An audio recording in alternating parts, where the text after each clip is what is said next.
मित्रांनो, मुख्यमंत्री माझी लाडकी बहीण योजना संदर्भात एक खूप मोठा आणि महत्त्वाचा अपडेट समोर आलेला आहे.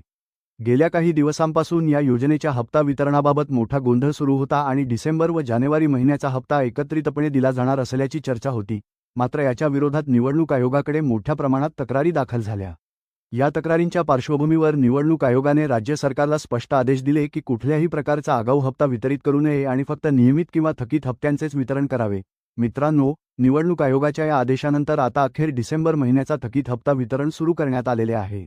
राज्य शासनाच्या माध्यमातून मुख्यमंत्री माझी लाडकी बहीण योजनेतील पात्र लाभार्थी महिलांच्या बँक खात्यांमध्ये पैसे क्रेडिट होण्यास सुरुवात झाली असून संक्रांतीपूर्वी येणाऱ्या 3,000 रुपयांच्या अपेक्षेऐवजी सध्या फक्त 1,500 रुपये म्हणजेच डिसेंबर महिन्याचा हप्ता लाभार्थ्यांच्या खात्यात जमा केला जात आहे. मित्रांनो, आपण पाहिलं होतं की नोव्हेंबर महिन्यात अनेक पात्र लाडक्या बहिणींना विविध कारणांमुळे पैसे मिळाले नव्हते. अशा महिलांचे थकीत हप्ते देखील या डिसेंबर महिन्याच्या हप्त्यासोबत क्रेडिट होण्याची शक्यता आहे.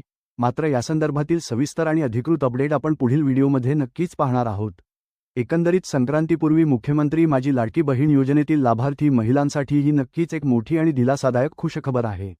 जर तुमच्या खात्यात पैसे आले असतील तर कमेंटमध्ये येस लिहा आणि अजून पैसे आले नसतील तर नो लिहा.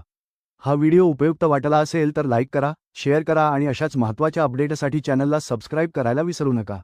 धन्यवाद.